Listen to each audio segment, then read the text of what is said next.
नमस्कार दर्शकों, मेरा नाम आकाश है और आज से रोजाना रात 8 बजे आप देश के तमाम बड़े मुद्दों पर, राजनीतिक मुद्दों पर एक विश्लेषण, एक चर्चा न्यूज चौक पर देख पाएंगे। ये नया सेगमेंट आज से शुरू होने जा रहा है।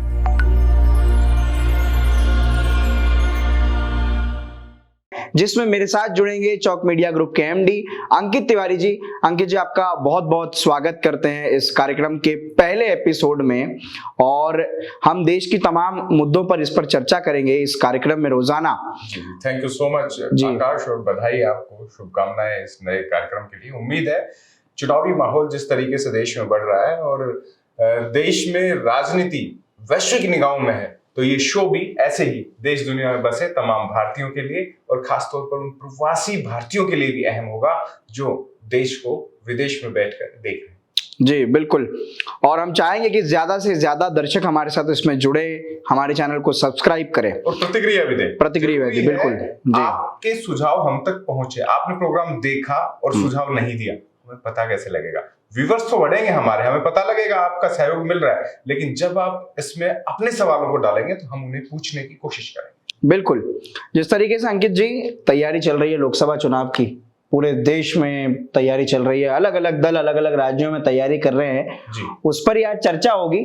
लेकिन जो पार्टी सबसे ज्यादा एक्टिव है लोकसभा चुनाव में टिकट को लेकर, ये कहा जा रहा है कि भाजपा पहली लिस्ट कल लेकर आ रही है। 150 से 160 के लगभग लोगों को जगह मिलेगी, और जगह पहली ही लिस्ट में ऐसे लोगों को मिलने जा रही है जिनका चुनाव जीतना भाजपा एकदम पक्का मान रही है। चाहे पीएम मोदी हो, केंद्रीय गृह मंत्री अमित शाह हो, तमाम केंद्रीय मंत्री हो जो मोदी कैबिनेट में है, केंद्रीय राज्य मंत्री हो, पार्टी के संगठन के जो बड़े नेता हैं उनकी बात हम कर लें, राज्यसभा से जो लोग अब उन्हें कहा जा रहा है कि वो लोकसभा चुनाव लड़ सकते हैं, जिनकी राज्यसभा की सदस्यता खत्म हुई है या राज्यसभा में होने के बावजूद लोकसभा चुनाव में उतर जाए, उनकी चर्चा, और जो बड़ा ही प्राइम फेस है यानी कि कोई एक्टर है उतरने वाले चुनाव में, ऐसे लोगों का नाम है स्मृति ईरानी है, भूपेंद्र यादव है, जो मंत्रिमंडल के लोग हैं, तमाम लोगों की चर्चा चल रही है। देखिए, सीईसी की बैठक भाजपा की हुई है, सत्ताधारी पार्टी की आप बात कर रहे हैं, और जाहिर है जो सत्ता में जो भी पार्टी होती है निगाहें उसकी तरफ ही होती है, और फिलहाल नरेंद्र मोदी जैसा करिश्माई नेतृत्व जिसे मिला हुआ तो अपने आप निगाहें बनी रहती है। बिल्कुल, मुद्दे देश में कई ऐसे आए जिन्होंने भाजपा को सत्ता में लाया, ज्यादातर मुद्दे अब उस लेवल पे आ चुके हैं कि पूरे हो चुके हैं। धारा 370 की बात कर लें, राम मंदिर हो बन चुका है, और भी कई ऐसे मुद्दे थे जिन पर निगाहें बीजेपी, यूसीसी को लेकर अब बुनाएगी भाजपा। देखिए, मोस्ट प्रोबेबली भाजपा एक लंबा प्लान लेकर चल रही है, और देश फिलहाल उन स्थितियों में नहीं है। देश लोकतांत्रिक मूल्य, यहाँ का संविधान, यहाँ का सांप्रदायिक सौहार्द, और ये गांधी का देश है, ये भूलना नहीं होगा। तो ये तमाम चीजें हैं। उस बीच में जब ऐसे कड़े निर्णय लेने हो जो ऐसा लगता हो एक समाज को कि हमें टारगेट करके लिए जा रहे हैं, तो उनको लेने में थोड़ी दूरी हो सकती है, क्योंकि समझाइश ज्यादा जरूरी है। बिल्कुल, समय के साथ समझेंगे, उसके बाद संभवतः है कोई निर्णय इस पर हो सकता है। लेकिन बात वापस सीईसी की बैठक की कर लेते हैं। सीईसी की बैठक में जो मुद्दे तय हुए, सबसे पहली बैठक थी, और इस पहली बैठक में सबसे बड़ी चुनौती थी कि जो गठबंधन के साथी है उनको सीट कौन कौन सी दे। बिल्कुल, बड़ा मुद्दा था। नए गठबंधन के सहयोगियों की तरफ देखें क्या, क्योंकि चुनौती इंडिया अलायंस दे रहा है। इंडिया अलायंस ने उन सबको इकट्ठा कर लिया जो मोदी के खिलाफ है, बीजेपी के खिलाफ है। लेकिन जयंत को तो ले आई भाजपा अपने साथ। देखिए, तोड़ना पड़ा है। एक्चुअल में वो कुनबा इतना बड़ा हो गया कि बीजेपी को भी लगा कि अगर सच में 10 साल में अगर कहीं गलती रह गई, ओवर कॉन्फिडेंस में खेलना हो जाए, रही, शाइनिंग इंडिया जैसा हाल हुआ, बिल्कुल, तो देखो राजनेताओं को आकांक्षा और आशंका दोनों साथ साथ लगी रहती है। उम्मीद रहती है चुनाव में आएंगे, अभी काम किया है उनको गिना रहे हैं, काम किया, लेकिन जनता कई बार कहती है काम तो किया है, हमारे हिसाब से नहीं किया, तो नकार भी दे। आप जिनका नाम ले रहे थे, जनता कब हरा दे। इंदिरा गांधी सबसे पावरफुल नेता थी, बिल्कुल, उनको भी चुनाव रहा है, कुर्सी से गायब कर दिया, वापस भी सत्ता में ले आए। किसान के बेटे को अभी भारत रत्न मिला है, चौधरी चरण सिंह का किसी ने सोचा नहीं था प्रधानमंत्री बनेंगे, बने। तो ये देश लोकतांत्रिक देश है, और यहाँ का संविधान शक्ति देता है, और शक्ति वोट यानी मतदान में निहित है, और मतदाता कभी भी उपयोग कर देता है। तो ये चमत्कृत करने वाली चीजें भी हो जाती है, और ये अवसर ही आता है, तो जनता का पता नहीं होता मन में क्या है, और निर्णय ईवीएम यानी मतपेटी खुलने के बाद ही आता है। 3 नेताओं के मैं नाम पर चर्चा करना चाह रहा हूँ। तीनों मुख्यमंत्री थे प्रमुख राज्यों के, भाजपा ने उनको बदल दिया और वो विधायक तो है ही, लेकिन कहा जा रहा है कि इस बार लोकसभा चुनाव में पहली लिस्ट में उनको जगह मिलेगी। भूपेश बघेल को छत्तीसगढ़ में, वसुंधरा राजे को राजस्थान में और शिवराज सिंह को भोपाल से मध्य प्रदेश से लड़ाया जा सकता है। देखिए, तीनों कद्दावर नेता राष्ट्रीय छवि वाले हैं, राज्यों का भरपूर अनुभव ले चुके हैं और मोदी मंत्रिमंडल में भी जगह मिलती है, मोदी टीम में जगह मिलती है और मोदी मंत्रिमंडल में भी। लेकिन मोदी मंत्रिमंडल के साथ काम करना चाहेंगे रमन सिंह, वसुंधरा राजे? शिवराज सिंह का तो चलो वो कर लेंगे। हाँ, क्योंकि आपने भूपेश बघेल बोला था, सॉरी रमन सिंह जी, ये मैं करेक्ट करने वाला था, आप ही ने कर दिया, ठीक रहा। मोदी के साथ कौन काम नहीं करना चाहता? टीम बीजेपी है। आप स्टेट में जिम्मेदारी निभा रहे हैं, कभी सेंटर में। मोदी कहां से आए? मोदी तो अनुभव ही नहीं था, बिल्कुल। मुख्यमंत्री बना दिया गया, विपरीत हालातों में मुख्यमंत्री बने, मुख्यमंत्री पद संभाला और एकदम से विस्फोट हो गया। पूरे विश्व में उन दंगों का जिक्र रहा जिनसे मोदी निकलकर उभर कर आए। उसके बाद देश में उन्हें मौका मिला, तो मौका मिलता रहता है अलग अलग स्टेप पे। तो अभी बीजेपी कर क्या रही है? बीजेपी सेकंड और थर्ड लीडरशिप को प्रायोरिटी दे रही है। कांग्रेस ने ये नहीं किया। कांग्रेस के साथ दिक्कत क्या रही? जब G23 जो युवा सारे छोड़ के गए हैं, राहुल गांधी ने टीम में लिया था, राहुल गांधी ने सोचा था, लेकिन वो युवा टीम बिखर गई, पुरानों को ही मौका मिलता रहा, तो नए लोग जुड़े नहीं। देखिए, युवा से जुड़ने की संभावनाएं ज्यादा रहती है, तो बीजेपी कह रही है कि नए लोगों को हम मौका देते हैं, नए जो राजनीति में आना चाहते हैं, राजनीति नए तरीके से देखना, करना, सीखना, सेवा करना चाहते हैं, वो हमसे जुड़ेंगे और जनता भी नए तरीके से देखेगी, नया नेता मिलेगा। नया नेता असफल होता है तो दूसरा नया नेता ले आएंगे। भाई, प्रयोग करने में दिक्कत कहाँ है? बिल्कुल भाई, नेता हमने चुन लिया, पार्टी ने एक नियुक्त कर दिया जीते हुए में से, अगर वो नहीं चला तो बदलना उनके हाथ में ही है ना। आपने कुछ राज्यों का आश्चर्य देखा होगा, 5 साल में 3 मुख्यमंत्री बदल गए। बिल्कुल उनके गृह क्षेत्र गुजरात में बदल देते हैं। बिल्कुल, तो इसलिए कोई नई बात नहीं है। आपने परफॉर्म किया तो चले, नहीं किया तो हट गए। तो ये साहस है और ये पार्टी में नैतिक साहस होना चाहिए नई लीडरशिप जनरेट करने को और आगे बढ़ने को। ये अगर कांग्रेस करती तो हालात थोड़े और बेहतर होते। तो ये जरूरी नहीं है कि अभी जो पुराने पहले के मुख्यमंत्री थे, कई साल उन्होंने काम कर लिया, उन्हें दोबारा बनाते। अब उन्हें दोबारा नहीं बनाया गया तो अब उनका अनुभव का तो लाभ लेना है, देश को भी लाभ चाहिए, तो उनको इधर ला रहे हैं। हालांकि राजनीतिक तौर पर इसके कई मायने हो सकते हैं, तो उनको संतुष्ट भी करने की कोशिश हो सकती है। और कैबिनेट मंत्री का पद किसी भी मुख्यमंत्री के पद के बराबर ही माना जाता है, क्योंकि वो पूरे देश को देख रहा होता है और इसके अलग अलग मायने होते हैं। तो अगर उनको यहाँ लाया गया, मंत्री कद्दावर मंत्री बनाया गया, तो सीधे तौर पर लाभ मिल जाता है। और ये तमाम चीजें हैं जो देख रहे हैं कि ये जो 3 चेहरे हैं, इसके इतर मैंने शुरुआत गठबंधन से की थी। गठबंधन का फैसला हो चुका है, किन किन राज्यों में किन किन सीटों पर गठबंधन करना है, वो फैसला क्लियर हो गया। प्रमुख चेहरे कौन कौन से उतरने वाले हैं, किन को। अब इन्होंने एक स्ट्रेटेजी और बनाई है कि प्रमुख चेहरों का भी वर्गीकरण कर दिया कि हर बार हर लिस्ट आए, उनमें कुछ ऐसे चेहरे रहे कि मीडिया की सुर्खियां भी बने। बिल्कुल लगना चाहिए, खेल जगत से, कला जगत से, फिल्म जगत से, और यहाँ तक कि राजनीति के भी कद्दावर ऐसे चेहरे जो लिस्ट वार बांट दी। बिल्कुल, हर लिस्ट की देश भर में चर्चा हो। कंगना रनावत का नाम चल रहा है। कंगना रनावत, ऐसे तो बीजेपी में कोई भी नेता बन सकता है जी। कंगना रनावत ने भी संघर्ष खूब किया है, फिल्मी करियर छोड़ के शायद पता नहीं क्या कर रही है, लेकिन उनका घर भी ढा दिया था, मुंबई का बड़ा चर्चित रहा था जब बीजेपी को सपोर्ट बीएमसी ने जी बीएमसी में। लेकिन ये राजनीति के वो है, और वो तो कई बार उनका स्टेट के लेवल पे भी उनके गृह क्षेत्र में नाम चला। कंगना रनावत चुनाव लड़ सकती है, हेमा मालिनी ने चुनाव लड़ाई है, धर्मेंद्र, किरण खेर, अनुपम खेर की वाइफ, और ये तमाम जया प्रदा लंबे समय से सांसद रही हैं। अमिताभ बच्चन का परिवार राजनीति तौर पर रहा है, तो ऐसा कोई नया नहीं है।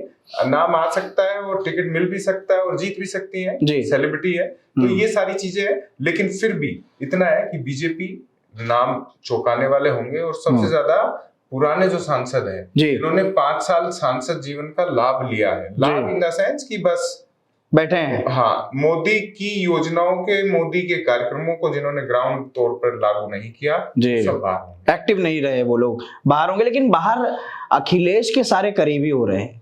अखिलेश कह रहे हैं कि छोड़कर जाना है तो जाओ, उन्हें फर्क नहीं पड़ता। वो ये भी नहीं कह रहे हैं कि वो बात करेंगे कि क्यों ऐसी चीजें हो रही हैं, छोड़ कर क्यों जा रहे हैं। और जितने छोड़ने वाले जो हैं, चाहे हम अखिलेश प्रताप सिंह की बात करें, चाहे हम मनोज पांडे की बात करें, ये तमाम नेताओं का ये कहना है, पहले ओम प्रकाश राजभर गए, सबका ये कहना है कि अखिलेश ऐसे लोगों से घिर गए हैं कि जो उनके पिता राजनीति करते थे वो राजनीति वो नहीं कर रहे हैं, सुनते नहीं हैं, एक पार्टी में लोकतंत्र नहीं है, सुनी नहीं जाती है लोगों की, और वो राम मंदिर में न जाने के जो खिलाफ रहे। ये तो सबसे बड़ा मुद्दा बन रहा है कि राम मंदिर के उद्घाटन कार्यक्रम में नहीं गए। इस वजह से कई नाराज है विधायक कि अगर राम के नहीं अखिलेश तो हम अखिलेश के क्यों हैं। देखिए, अखिलेश युवा नेता है और अनुभव की पार्टी के नेता है। मुलायम सिंह के समय राजनीति अलग थी। उस समय माहौल और जिस तरीके की राजनीति आज चल रही है उसमें और तब में अंतर, उस समय थोड़ा राजनीतिक लिहाज भी था जी। अब ये है कि पार्टी बदलने में लोग देरी नहीं करते, अवसर मिलना चाहिए। अवसर अखिलेश के पास है नहीं। योगी का राज डंके की चोट पर है, बिल्कुल हटने की संभावनाएं नहीं दिख रही। योगी दिन दिन प्रगतिशील होते जा रहे हैं, लोकप्रिय हो रहे हैं। इवन मोदी को टक्कर देते हुए नजर आते हैं कि भी मोदी जाएंगे तो विकल्प के तौर पर योगी आएंगे। अमित शाह से पहले कभी कभार नाम आ जाता है। अभी कह रहे हैं कि अमित शाह ही उनके उत्तराधिकारी होंगे और उसके बाद योगी का नंबर आ सकता है, आगे की प्लानिंग। लेकिन यूपी में बाबा जी का डंका जबरदस्त बज रहा है। अब इससे परेशान है नेता भी। क्या है कि बिजनेस की तरह होगी राजनीति। अब उन्हें बिजनेस के तौर पर देखें तो अगर ये पार्टी की विचारधारा से बने रहे और ना तो विधायक बन पाए, ना एमएलसी बन पाए, ना प्रधान बन पाए, ना जिला में कुछ कर पाए, मतलब नेता का नाम रह गया लेकिन नेता का रुतबा, रुआब, पद ये नहीं मिला। जनता ने समर्थन ही नहीं दिया, आप जीत ही नहीं पाए। तो आपको लगता है कि आप अगर कद्दावर नेता हो, आप में कुछ कर गुजरने की ललक है, क्षमता है और आप जीत सकते हो दूसरी पार्टी के साथ में जाके, तो वो बदल लेते हैं। और दूसरी पार्टी को भी नेता तो चाहिए होते हैं। फिर भी उनके पिता मुलायम सिंह बड़ा एक सौहार्द बना के रखते थे, किसी भी दल से बात करनी। मायावती के साथ भी उन्होंने सरकार बनाई, उस समय भी देखिए विपरीत परिस्थितियों में गए मायावती के साथ सरकार बनी, तो उनके पिता को ऐसा माना जाता था कि उनसे बातचीत करने के दरवाजे खुले। अखिलेश ने भी मायावती से बात की थी और ऐसा नहीं है। और जयंत ने उनका साथ छोड़ ही दिया, एक अभी राहुल के साथ है लेकिन किसान के थे। और राहुल गांधी हालांकि इंडिक अलायंस का वो हिस्सा भी है और लगातार कह रहे हैं कि सीटें दी जाए ज्यादा से ज्यादा, उनके आधार पर तय होगा कि मेरी क्या भूमिका रहनी है। तो ये तमाम चीजें, अभी जो पूरा पेच फंसा हुआ है वो ये सीटों की संख्या पर टिका हुआ है। साथ ही उनका ये कहना है कि अभी जो छोड़कर जा रहे हैं वो छोड़कर इसी स्थिति में चले जाएं। हमारा संघर्ष का दौर है, जब हम उभरेंगे तो फिर हम ऐसी स्थिति में होंगे और हमारे पास वही समर्पित कार्यकर्ताओं की टीम रहेगी जिसको अच्छी राजनीति में, समाजवादी राजनीति में आगे आना है। तो इस हिसाब से वो कह रहे हैं। लेकिन गठजोड़ इस समय मुश्किल है। बीजेपी का बढ़ता हुआ वर्चस्व और उन इलाकों में क्षेत्रीय पार्टियों के लिए भी चुनौती बना हुआ है, क्योंकि अवसर मिला था अखिलेश को उत्तर प्रदेश में काम करने का। मुख्यमंत्री वही थे जब योगी आदित्यनाथ आए, तो उन्होंने अपने शासनकाल में जिस तरीके से कानून व्यवस्था पर लगाम नहीं लगाई, ये उनके लिए एक कह सकते हैं, बिल्कुल कहा जाता है कि सपा के गुंडे हर गलियों में थे। इसी वजह से उनका सत्ता से दूर होना हुआ और अब वापसी नहीं हो पा रही है। वापसी इसीलिए कि मोदी ने वो ही नब्ज पकड़ ली और योगी को कह दिया कि भाई कानून व्यवस्था ठीक रहे, जनता को खाना पीना मिलता रहेगा, ये मेरी गारंटी है, कानून व्यवस्था तुम रखो ठीक। तो कानून व्यवस्था ठीक है, जनता खुश है, तो यही तो चाहिए था। और अब तो रामराज एक तरीके से अयोध्या में राम मंदिर बन के ला दिया उन्होंने। तो अभी तो इतनी सारी चीजें हो गई, तो उन्हें संभावना अगले 1 दशक की नहीं लग रही है। इसलिए वो कह रहे हैं कि अगले 1 दशक की संभावनाएं अगर इस पार्टी में नहीं है तो हम बीजेपी का दामन थामते हैं, कम से कम छोटी मोटी नेतागिरी शासन में काम तो चलेंगे। तो संभवतः ये हाल है और ये तो हर चुनाव में थोड़ी गहमा-गहमी दिखती है। लोग आते जाते रहेंगे, कांग्रेस बनते बिगड़ते रहेंगे, होता रहेगा। आखिरी एक विषय है, लेकिन हम आने जाने वालों की बात कर रहे थे। कहा जा रहा है कि अखिलेश यादव ने जो जयंत चौधरी के लिए जो सपा के कार्यकर्ता टर्म यूज कर रहे हैं, चवन्नी कह रहे हैं, कभी भी पलट जाती है। तो ये चवन्नी जो टैग है, ये सुशासन बाबू नीतीश के लिए यूज अब बिहार में होने लगा है। कहा जा रहा है कि जन विश्वास यात्रा जो आ रही है तेजस्वी यादव की, घूम रही है पूरे बिहार में, उसमें 3 मार्च के दिन राहुल गांधी तो शामिल हो ही रहे हैं, लेकिन कहा जा रहा है कि एक नया विस्फोट और सरप्राइज अपने साथ लेकर आ रहे हैं। और मीडिया के जो जानकार है वो ये कहते हैं कि ये सरप्राइज नीतीश कुमार के रूप में होगा। एक बार फिर नीतीश कुमार तेजस्वी के पास जाने के लिए तैयार है। 3 मार्च को सब कुछ ठीक नहीं चल रहा है वहां पर भाजपा के साथ उनका। सवाल मेरा ये है कि नीतीश ये ठान कर बैठ गए कि उनका राजनीतिक पतन खुद ही करना चाहते हैं, कि मैं खुद ही अपना सब कुछ खत्म कर दूं यहाँ से, जदयू ही ना बचे कि आगे कोई उस पर राजनीति कर पाए? देखिए, मुख्यमंत्री तो हमेशा वही बनते हैं, तो उन्होंने तो 3 मार्च में भी वही मुख्यमंत्री बनेंगे क्या? मैं ही मुख्यमंत्री रहूं? हाँ। पार्टी उनकी मजबूत स्थिति में है, ऐसा नहीं है, और नेता वो मास लीडर है ही, और प्रभावी दम रखते हैं, इस संख्या पे आ जाते हैं कि पार्टियों से समझौता कर सकें। और लचीला पल इतना है कि कोई भी पार्टी आ जाए, मुझे मुख्यमंत्री बना दीजिए, तो जहां संभावनाएं ज्यादा है व्यक्ति वहां चले जाते हैं, इसमें गुरेज नहीं है। बात कह दी जाती है बिहार की अस्मिता विकास की, विकास के लिए जाना है, तो बीजेपी के साथ किसी पार्टी का बने रहना, टिके रहना चुनौतीपूर्ण हो सकता है, क्योंकि वो सत्ता में भी है, कुछ शर्तें उनकी होती हैं, कुछ सीटों का समझौता भी होता है, तो हो सकता है वजह ये रही हो। लेकिन फिर भी अगर ऐसा होता है तो देश की राजनीति में और बिहार की राजनीति में एक नए तरीके का ये सूत्रपात होगा, और जो भाषण तेजस्वी का बिहार की विधानसभा से वायरल हुआ था, हो सकता है कि वो जो स्पष्टीकरण था कि मुझे नाराजगी ना थी ना है, तो नीतीश बाबू को समझ में आ गई हो और वो वापस से उस तरफ जाना चाह रहे हो। राजनीतिक पतन नहीं होगा लेकिन इससे उनका, कि अब जनता त्रस्त हो चुकी है। 9 बार मुख्यमंत्री की शपथ और 10वीं बार अगर हो गया, वो भी मात्र 17-18 साल के कार्यकाल में, 10 बार में तो 50 साल का कार्यकाल गुजरता है मुख्यमंत्री। बिहार है और बिहार ही देश की राजनीति में महत्वपूर्ण भूमिका निभाता रहा है केंद्रीय नेतृत्व के लिहाज से, और खासतौर पर जो बड़े आंदोलन हुए हैं वो बिहार की सरजमी से निकले हुए हैं, और जिस विचारधारा के साथ दोनों ही, चाहे तेजस्वी यादव के परिवार लालू यादव की बात करें या नीतीश कुमार की, जहां से उनका जनक हुआ, और इवन मैं तो मुलायम सिंह यादव भी उसी का हिस्सा मानता हूं। बिल्कुल, जेपी आंदोलन से निकले। तो ये जहां से, जिस संगठन से निकले, जिस विचार से निकले, वो विचारों की जनक वही भूमि है। तो मुलाकातें तो इनकी होती रहेंगी, लेकिन फिर भी जनता की स्मृति हमेशा 6 महीने की मानी जाती है। तो नीतीश बाबू का आना जाना अब उनकी अभी 1 महीना नहीं हुआ है, लेकिन 6 महीने कह रहे हैं, अभी भी 1 महीना नहीं हुआ। आने उनके आदत में आ चुका है बिहार के में कि ये कहीं रहे मुख्यमंत्री यही रहेंगे, तो आते जाते रहे, कोई दिक्कत नहीं है, वापस से चीजें हो जाएंगी। लेकिन सामने जो समर्थन दे रहे हैं उनको समझना होगा कि नीतीश कुमार की अवसरवादी राजनीति को कब तक सहन किया जाए, वहन किया जाए।